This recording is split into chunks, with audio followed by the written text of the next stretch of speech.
Hello, good evening. Thanks for being with us tonight. I'm Blake Berman. This is The Hill on NewsNation. 6 hours to the second. That is when President Trump's tariff deadline for most of the world hits. But a last-minute phone call and a bit of a reprieve tonight for Mexico. You know, we're taking in literally trillions of dollars for the country. This is making our country very rich and respected again. All right, so who's getting tariffed with what and when? We're going to break it all down for you here in a moment. Plus, beyond the Ivies, the president's battle against higher education escalating today. Why Duke University is now up next. And when the president spoke today, he called an offsides on college football. I'll explain to you what that's all about. Also tonight, by the book, is Kamala Harris now laying the groundwork for a 2028 presidential campaign. It was back-to-back days with big announcements. And is it Russiagate, as it's being called by some, or is it just simply retribution? Why the Trump administration is now pointing the finger at Hillary Clinton. Is 2016 being relitigated all over again? We'll get into all that tonight, but first tonight here from The Hill, you remember this, from Liberation Day now to gut check time. Just 6 hours until it is trade deal or bust for most every country around the globe. Already today, President Trump revealing a phone call with Mexico's leader. That's our top trading partner, by the way. Trade barriers drop, the president says, while tariffs stay for now. It is all part of a 120-day whirlwind. The president setting tariffs, pulling them back, striking some deals, and saying higher rates are to come for those who don't want to play ball. So far, here's where things kind of stand. The White House announcing deals with several countries and the European Union, and there's 27 countries within the EU. You can see here how the tariffs shifted with trade agreements and how they all came together, at least with these countries. So this is Liberation Day, quote unquote, until now, as it relates to at least the UK, the EU, Japan, South Korea, Vietnam, Philippines, and Indonesia. And here's what I want you to take away from this. The blue dots here, these were the tariff rates back then on April 2nd, right? What is this? Vietnam was 45%. The president brought it back to 20 with a deal. This is Japan, South Korea. They were at 25%, brought them back to 15. That's basically the theme here. The UK, there wasn't anything. He struck the deal at 10%. But now the president says, if there isn't a deal, tariffs rise. We're going to be setting a tariff for essentially the rest of the world. And that's what they're going to pay if they want to do business in the United States. Because you can't sit down and make 200 deals. I would say in the range of 15 to 20%. But the future of trade with our top three partners is Mexico, Canada, and China. That's still very much a question tonight. And it is a very, very complicated negotiation with each one of those. Combined, they account for, you can see here, Mexico, number one, right? 15%. But add it all up, you're talking north of a third of all U.S. trade. Now, here's where things stand. The U.S. and China holding talks, but tariffs right now for China, 30%. Canada, a much different story. This was the post from President Trump earlier today, took to Truth Social, and he said that country's support for Palestinian statehood is now a factor. And today, as I mentioned, that big call with Mexico. Senator Roger Marshall here with me in a moment. So too is Mick Mulvaney. But we begin tonight with our Kelly Meyer live at the White House on this deadline and this decision. Kelly, from quote unquote Liberation Day until now. Yeah, Blake, you had me feeling nostalgic. What a ride it's been from April 2nd until now. Tonight's the night, though. President Trump is set to sign an executive order to effectuate these rates. So to, put into play those new changes. To his credit, he did personalize a few of those deals, as you mentioned. That was his goal, to have personalized one-on-one deals with these countries. But for those he didn't get to, he's going to lay out that baseline rate. So the president tonight saying he's still making deals, though he wouldn't say exactly with who. And one person he did speak with today, the president of Mexico. So President Trump extended the deal with Mexico, which is our largest trading partner. The same deal that they had before, this will be extended for 90 days. So Mexico pays 25% fentanyl tariff, 25% tariff on cars, 50% tariff on steel, aluminum, and copper. And Mexico has agreed to terminate its non-trade tariff trade barriers. But one country he has yet to make that deal with, our neighbors to the north. Here's what Trump had to say about that just moments ago. They have to pay a fair rate. It's very simple. They have been charging very, very high tariffs to our farmers, some over 200%. And they've been treating our farmers very badly. They've been treating our country very badly for years. And Blake, just looked over the Marine sentries outside of the West Wing, 6 o'clock now here. So what do we have, 6 more hours until 12:01. So that's when it would snap back to the original rates back on Liberation Day if the president doesn't sign this executive order to make sure those new changes are put into play. And then that baseline rate for those countries he didn't get around to making a deal with, that he puts those into play, similar to what you said in that soundbite off the top, yeah, maybe so around 15 to 20%. We're going to wait and see what it might be. Wait and see, right? We still don't know. Like, as I laid out there, the top trading partners and then the other nations that have struck a deal, Kelly, it's a big world out there. And I guess there's still a pretty big question mark tonight, right? Absolutely. There is still a lot of time, and a lot of time for these countries to, get through the line here to the president and make a deal, and some to call back. He said Canada did call, but he didn't call them back yet. I just checked with the White House official. No updates on Canada, no updates on China, though they have until August 12th. But you may see some updates coming through tonight, but he's not going to get that personalized deal with every single one of these countries or a letter out to every one of these countries. So that executive order tonight we're watching for will lay it all out more clearly for us, Blake. Kelly Meyer, live on the North Lawn. Busy night still ahead. Kelly, thank you. Joining us now, the Republican senator from the state of Kansas, with us back here on the Hill once again. He is indeed Roger Marshall. Senator, thanks for being with us tonight. We're all sitting here sort of wondering what comes next in all of this. As I laid out there, it's been quite 120 days, I think is a fair way to put it. Is this stability now? Is there still whiplash? How do you view this?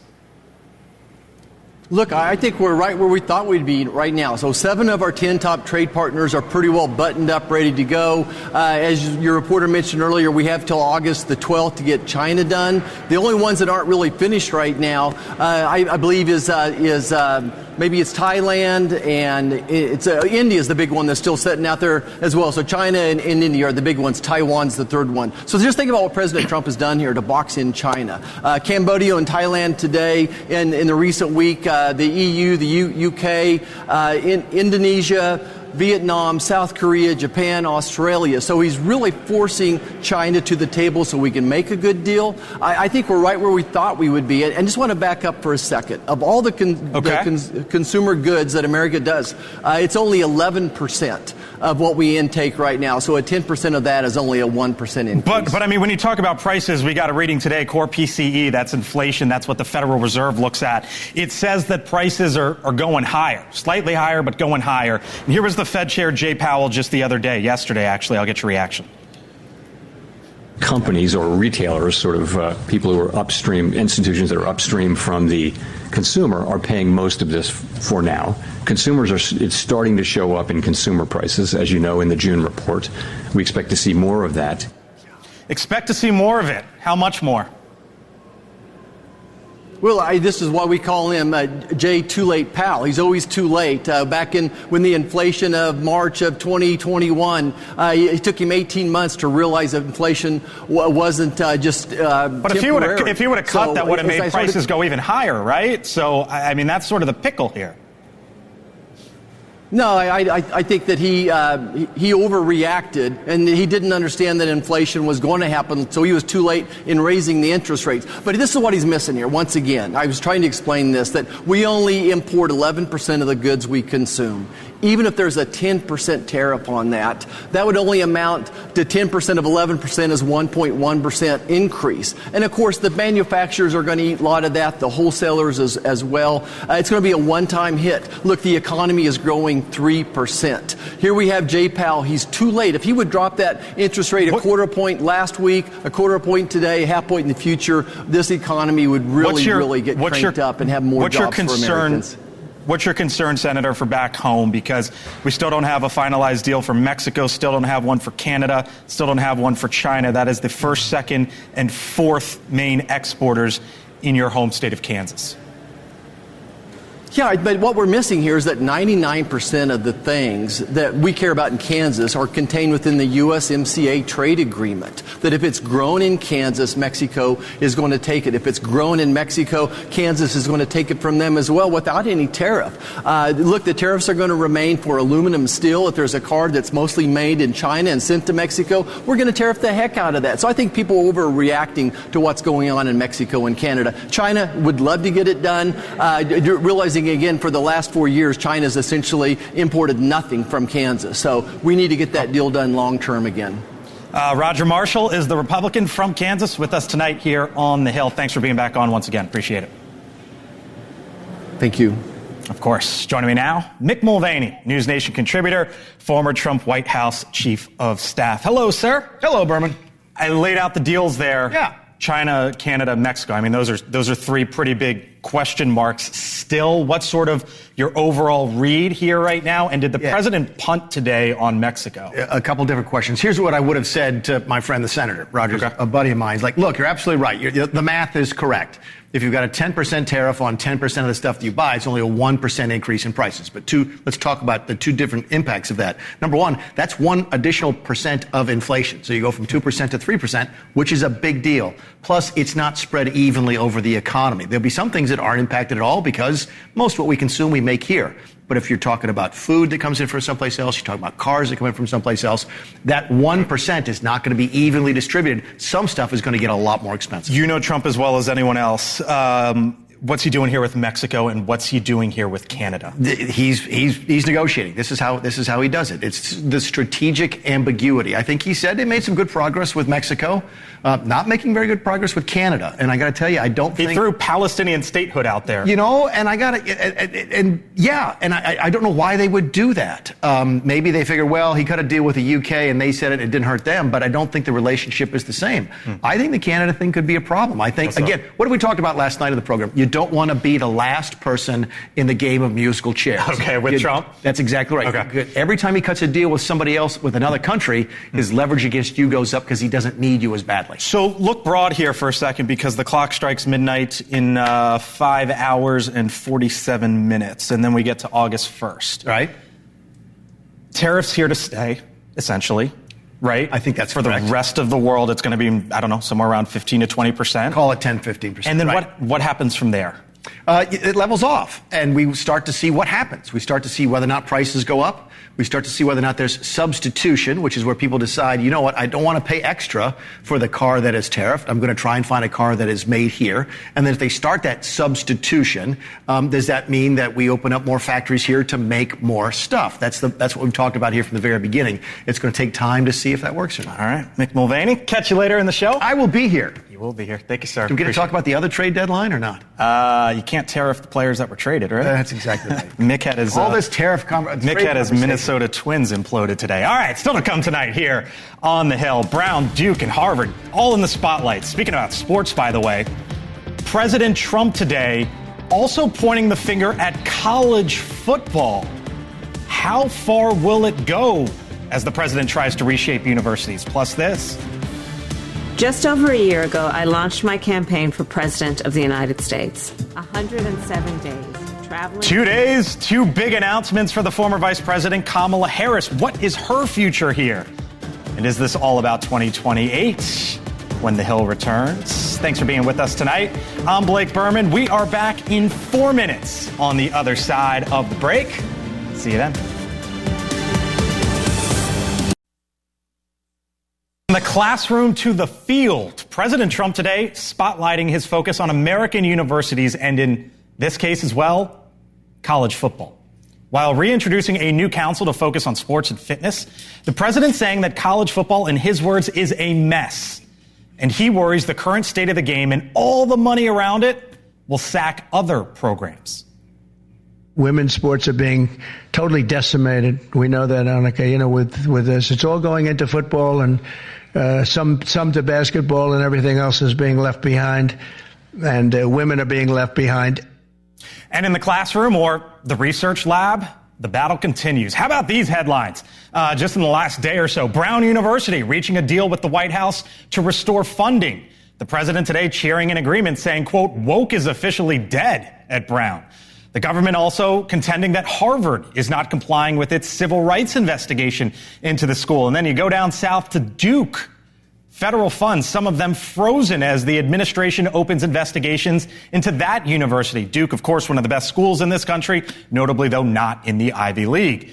With me now, Linda Tran, former senior advisor to the Transportation Secretary Pete Buttigieg. Erin McGuire is a Republican strategist, and she is the professor.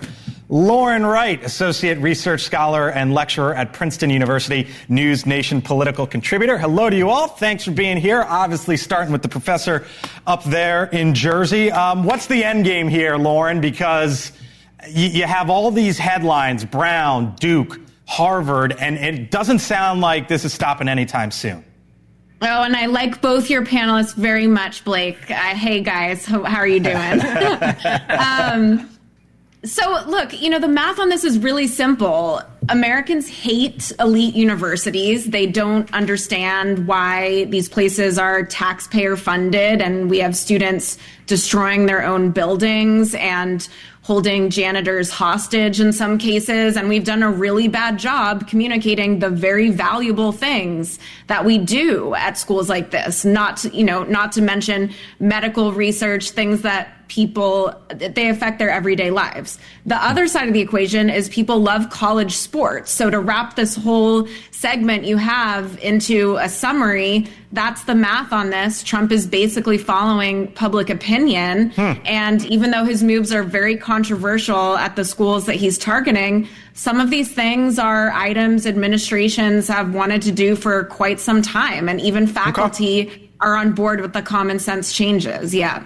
Is he just following public opinion? Yeah, I totally agree with Lauren on this. He's following what the polls are telling him, which is what he does best. Let's be honest. He's been able to really tap into where the general populace feels like the issues matter. And he's done that time and time again, much to his benefit. But I see your party or parts of it pushing back on this. Absolutely. Should they rein that back? Well, the challenge here is that we're painting everything with the same brush. Even when we talk about these agreements that are coming to fruition with these universities, they're all very different in very important ways. Some of them were specifically talking about things like changing the scores for transgender athletes. Some of them were about having an independent monitor come in. So they're all negotiating different ways back to what's most important to them, which is the research funding. From a Democratic perspective, I will say, we all believe there should be free speech, there should be independent thought on campuses, but I don't think anybody agrees that there should be vandalism. I thought the comments that the president made today on college sports were fascinating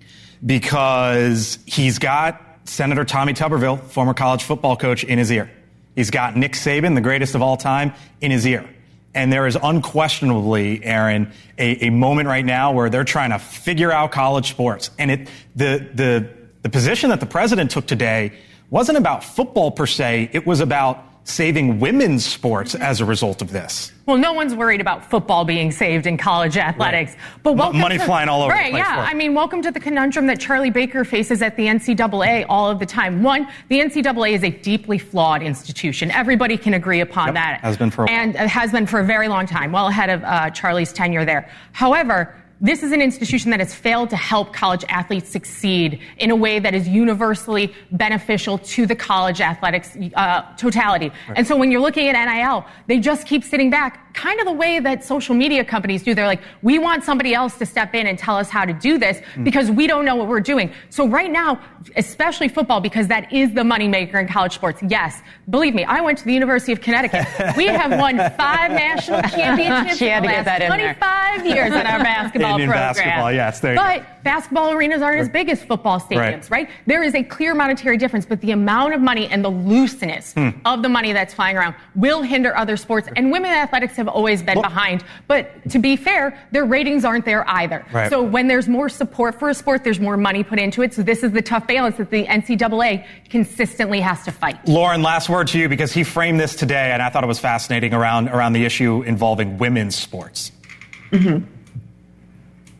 Well, look, yeah, I mean, this is an 80-20 issue, as Republicans love to say. It's something that they successfully made salient in 2024, and it continues to be a losing issue for Democrats when they speak loudly about it. The one thing I want everyone to think about is the fact that just a few years ago, universities were telling the world that diversity, equity, inclusion were core to the education mission, that we could not do our jobs properly as universities if we were not focused on these issues. But now they're fine, signing these checks and settling with the administration. So either that wasn't true in the first place, but we really need to think about these things. She is a professor at Princeton, so we will think about it indeed. Lauren Wright, thank you. Have a great rest of the day. Linda, Aaron, see you back here later in a bit. All right, still much more ahead tonight. Here on the Hill, is New York City ready for a socialist Democrat? Brand new numbers out on Zohran Mamdani. The man behind the numbers, Scott Traynor, Data Science Director, DDHQ, with me on the other side. That's great. We must live in the spirit of Officer Islam. And I want to say thank you to the men and women of the New York City Police Department in general, but specifically to the men and women of SRG. That, of course, the New York City Mayor Eric Adams today delivering remarks during the funeral for the fallen New York City police officer from Monday's shooting there in Midtown Manhattan. That police officer, Officer Islam, was off duty. Mayor Adams paid tribute alongside his family, friends, members of the NYPD, the New York Governor, Kathy Hochul, the New York City Democratic mayoral candidate, Zohran Mamdani, also in attendance at that funeral service. The tragedy comes as the New York City mayoral election, which is now gaining all sorts of national attention, just 3 months away, putting the spotlight on all of the candidates here and the policies they seek to implement if elected. For example, Mamdani has repeatedly called to disfund and dismantle the New York Police Department. But in light of Monday's shooting, Mamdani now walking that back. I've been very clear about my view of public safety and the critical role that police have in creating that. My statements in 2020 were ones made amidst a frustration that many New Yorkers held at the murder of George Floyd. Tonight, new polling from our partners at Decision Desk HQ showing the current state of the race. He is the man behind the numbers. Scott Traynor, Data Science Director over at DDHQ. This is the race here. Mamdani, Cuomo, Adams, Sliwa, and for those folks who thought we didn't think we were going to say a month ago. I was going to say, if people think you only do these averages on even numbered years, nope, because this is a big one. Let's show it. These are the top lines here, and it is good news for the man on the left there.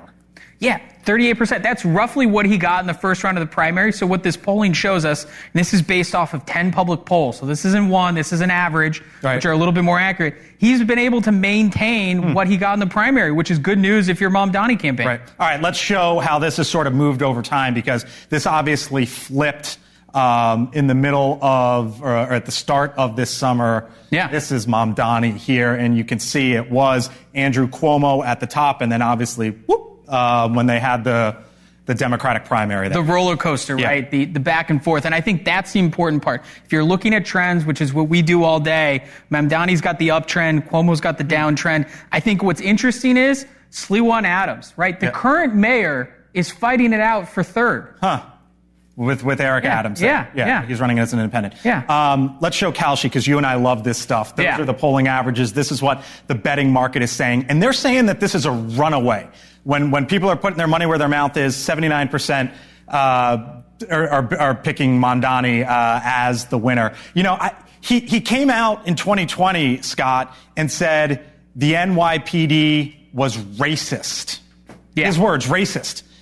Yesterday was like, psych, just kidding. Yeah. Does any of that matter? We're about to find out. Look, he said that yesterday. None of the polls you saw took into account some of these things. We're going to have at least one, maybe more epic debates between these folks. And we know Andrew Cuomo and Eric Adams are going to make him explain that. So I think what you see with the 79%, you see a strong polling from Mamdani. What we don't see yet from the 79% is these guys get to run a campaign over the next 90 days. All right. You'll be here for it all. Scott Traynor, Data Science Director over at DDHQ. Thanks, bud. Appreciate it. Meantime, 107 Days. That is the title of former Vice President Kamala Harris's upcoming memoir. It will offer a behind-the-scenes look at her presidential campaign, about 3.5 months. In writing this book, one truth kept coming back to me. Sometimes the fight takes a while, but I remain full of hope, and I remain clear-eyed. I will never stop fighting to make our country reflect the very best of its ideals. The memoir set to be published September 23rd. The announcement comes one day after the former vice president, former presidential candidate, opted out of California's governor's race, her home state, potentially leaving the door open for a 2020 presidential bid. And just a little while ago, President Trump asked about all this. I wouldn't call her a skilled politician. Would you? I don't know. I think I'm going to buy it. I'd love to see it. No. I'd find it. Look, I find everything in politics interesting. I sort of enjoy politics. That's already got Mick Mulvaney laughing. Back with me now, NewsNation contributor, former Trump White House chief of staff. And look who's with us also, our guy Dan Cannon, who was the former Battleground States Director for the Biden and Harris campaign. Only at Trump's absurdity, but of course. All right, let's start with Dan, because you know the vice president well. You ran her 7 battleground states. She comes out yesterday and says, I'm not running for governor. Oh, wow. Big news, obviously. And then today, the book, right? So you get the 1-2. What happens when you write a book? You go on out and you promote the book. And where might you promote the book? Maybe in a state like South Carolina, or say New Hampshire, or say Iowa. What I'm getting at is this leading to 2028? Well, I don't know. She's got a long time to make that decision. I think the challenge she's going to have, Blake, and this is true for any vice president that runs and loses a tough, close race. And by the way, the book is a good way to remind folks that this was a very, very close race at the end of the day, 1.5 percentage points. But she's got to run and get a platform back together in a way that you don't have the opportunity if you're not a governor or a U.S. senator, or Secretary Clinton lost a tough primary to Barack Obama, but then was a U.S. senator and then Secretary of State, gave her the platform for 2016. You have to stay relevant. Right, and she's got to overcome that. The book is part of that. But I do think the book is a great step for her. There are stories here that should be told. This is a fascinating campaign. I didn't feel it was fascinating as part of it. It was hard. But there are so many great moments in that transition that were really unique and unprecedented. And those stories should be told and be out there. Do you expect her to talk about Joe Biden, and how so? I don't really. The way she's been framing this book, and from what I understand from those that have seen the excerpts and how it's going, it's a personal story about her 107 days, her story on the campaign trail, not her time as VP or in the White House, but rather how she prosecuted that campaign. So is that kind of like her out a little bit? Well, maybe, but I think people do want to hear about that. I mean, Donald Trump talks about the campaign all the time, and people have talked about Joe Biden all the time on the campaign trail. From my perspective, selfishly, I think that what happened in those days from Biden dropping out to turning it to Harris, and then very quickly pivoting from, she was going to do a small event at the Polish Club in Milwaukee on Tuesday, the day after the Biden dropped out. And in 36 hours, we had to say, well, that's not going to fly for the first public event. Let's completely change the game plan. Okay. Those kind of stories are gold, and I think people should hear and talk about it. I'm going to read the book just to see if Cannon I was just about to ask. That was my next question. I hope not. Cannon, are you in the book? I hope not. No, you do the DC Breeze, which is you go to the back to see if you're in the bibliography at all. Control F. So there you go. Look, on 2028, I don't pretend to understand Democrats, and I always laugh when Democrats give Republicans advice and Republicans give Democrats advice, because we don't listen to each other when it comes to that kind of stuff. But here's sort of what I feel about this, is that I know Republicans who are excited about J.D. Vance. I know Republicans who are excited about Marco Rubio. I know Republicans who are excited about Ted Cruz. Go down the list. You talk to any Republicans, they've got their horse for 2028, or they got a couple folks. I don't know any Democrats are saying, you know what, I really can't wait for Kamala Harris to go out and run for president again. Is it there, or I just don't get that feeling. Am I wrong about that? I don't know that there's a clamoring for any particular candidate right now, to be honest, but I will say this. I'm not sure it's going to be her. I'm not sure that she's going to run. She has time to make that decision, and she will, I think, evaluate this as she goes forward with a good team around her. But I will say, this is numerically unimpeachable. When she entered the race, we saw a surge of volunteer support. We went to 1 million volunteers by the end of the campaign, knocked 20 million doors, had 100,000 events powered by volunteers. She had tremendous grassroots, small dollar donor energy. Those things are real, and she'll look at those lists and that campaign mechanics. If the Democrats had replaced Biden with Gavin Newsom, would you not have seen the same thing? Perhaps, but she still did that, and she executed it, and that's worth something. They will take a look at that and evaluate it as she considers her options. All right. Dan Cannon, Mick Mulvaney, thanks, guys. See you back on the other side of the break. By the way, speaking of Democrats from the past, how about this? Why is Hillary Clinton in the news today? This is further evidence that Hillary Clinton approved the Russia hoax against President Trump. Her campaign financed it. What the White House is saying today, you heard in part of it. What the Trump administration is saying today about the president's former political rival. Is Russiagate real or is it retribution? Other side. Thank you for making NewsNation America's fastest growing cable network in all of television. Let's get after it. The place where left and right come to be reasonable. NewsNation, news for all Americans. Is it lock her up all over again? Republicans have their eye on, yet again, another opponent who they have already beaten politically. Now, the chair of the Senate Judiciary Committee, Chuck Grassley, releasing a 29-page declassified memo. It alleges that then presidential candidate Hillary Clinton okayed a plan to, quote, smear her opponent, of course, at the time, Donald Trump, with fabricated claims of Russia collusion.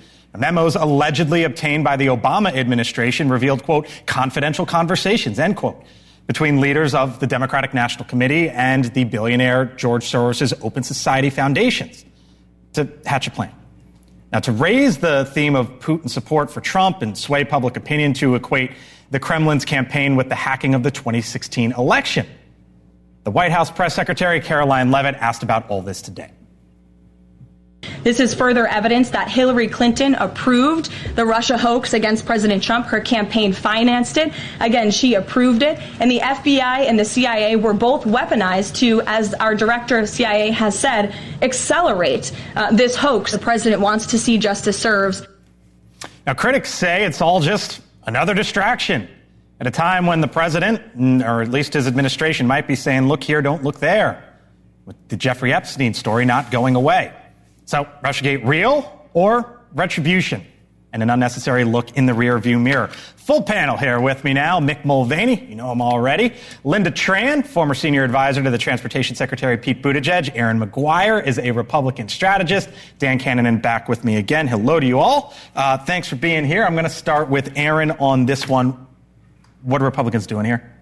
Well, when it comes to political misgivings that the president has, he seems to keep score better than I do. He holds a grudge like I do a handbag every day of my life. And this is not one he's letting go. Thank you, Mick. Yeah, I laughed. And this is one he's not going to let go of. And yes, it's not groundbreaking that a candidate would be smeared by their opponent and lied about by their opponent, and certainly by Hillary Clinton. None of this shocks me. If there was anything nefarious or illegal done, yes, that should be investigated. However, for Republicans, for the MAGA base that really supports Trump, this is just more red meat to say we knew it all along, it was total corruption and they were wrong the whole time, they tried to rig it, so you're just fanning more flames. Yeah, I just find it really hard to imagine that the base that he cares about, who are really riled up about the Epstein files, are going to suddenly be like, oh, Hillary Clinton, yeah, right, forget about the Epstein files. And so I think it's really interesting. I'm scratching my head about why this actually is newsy, and also point back to the fact that I guess there's a question there of, did this escalate to the point of the federal government taking action on behalf of a political candidate? Well, I would say that what we saw and what was, quote, revealed so far looks like it was a conversation between the Soros Foundation and some members of the DNC.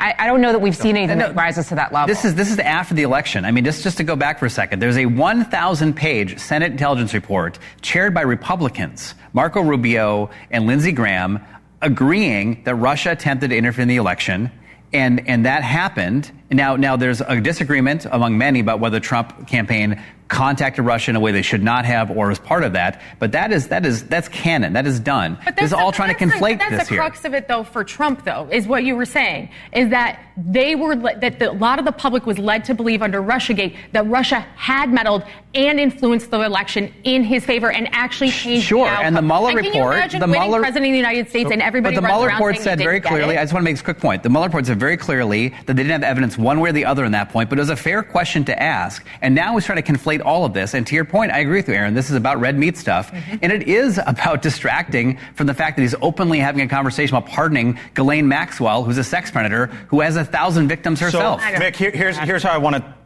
to tee you up, because there's the conversation of trying to smear your political candidate about an issue.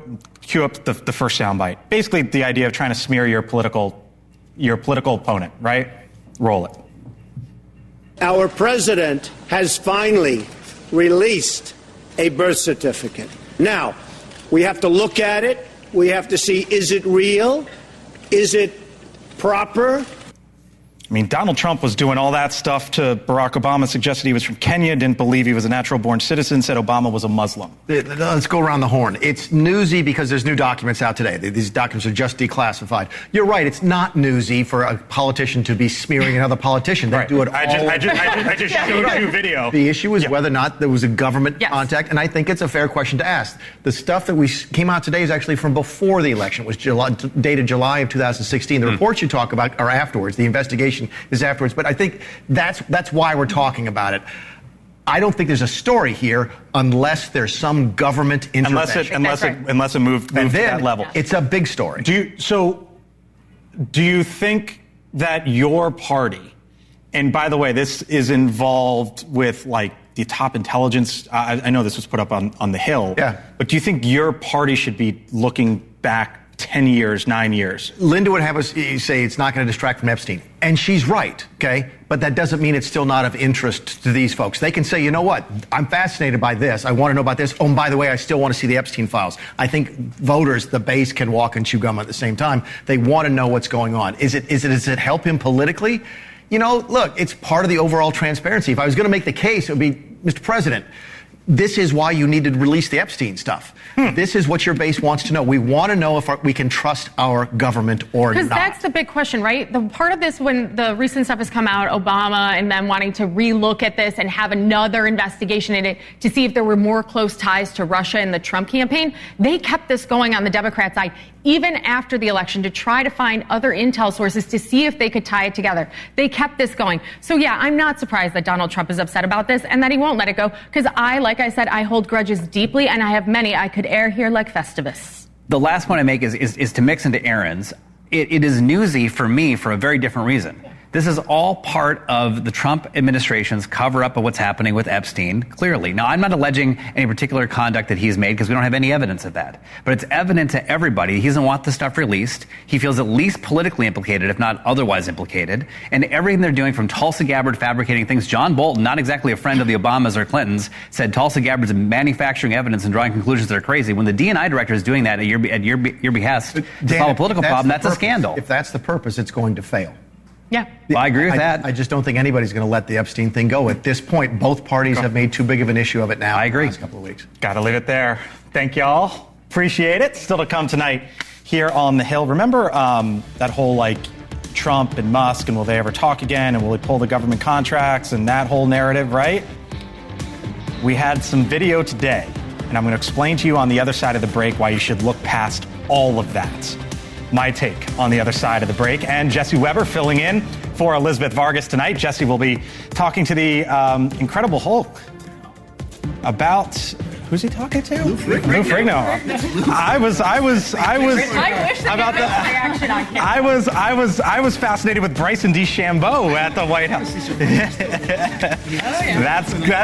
That's coming up. I just want to make sure I read the prompter right there. My take and what's trending other side of the break as these fine folks laugh at me in the commercial. Did you guys? Getting home tonight, catching up on your day. Here's some of what's trending on thehill.com right now. This is the big story as what the president is going to do potentially going forward. His tariff deadline hits midnight tonight. He announced a big phone call today with Mexico, and we'll learn in the upcoming hours what the tariff rates could be for most of the countries all around the globe. And then there's this as well. The president today signing an executive order on a sports council. He had some of the biggest names in all of sports over at the White House today, and he actually had a focus on college football and college sports and sort of all the issues with money and the like there with college football today. And then, speaking of money, the press secretary today detailed the $200 million ballroom plan over at the White House. More changes over at 1600 Pennsylvania Avenue. If you'd like to check out those stories and more. All you have to do is scan that QR code on your screen or head on over to thehill.com. All right, time for my take now. And would you look at this? SpaceX's Falcon 9 crew set to take off from the Kennedy Space Center earlier today for the International Space Station, but just under a minute before launch, this happened. So as you've heard over the nets, we did just have a hold called at the T-minus 1 minute mark. And that hold due to weather. They'll give it another go tomorrow, and it'll be the 11th joint NASA-SpaceX mission like the one that you're looking at since 2020, but also the first since Musk's SpaceX executed that mission to rescue the stranded astronauts. Remember that back in March? In that exact same week, by the way, the Trump-Musk relationship was all sorts of rosy, of course, so a lot could clearly happen in 4 months. But here's what this shows today, especially among all the conversation on what the Musk-Trump fallout means for them, the government, the country, etc. Yes, President Trump by far and away the most powerful person on this planet. But this mission, which involves leaving the planet, also goes to show just how much the government still needs one of Musk's biggest companies. A reminder that for all the talk about what will happen with Musk and his contracts, that is rocket fuel for speculation. Whereas today and tomorrow, we witnessed some of the reality.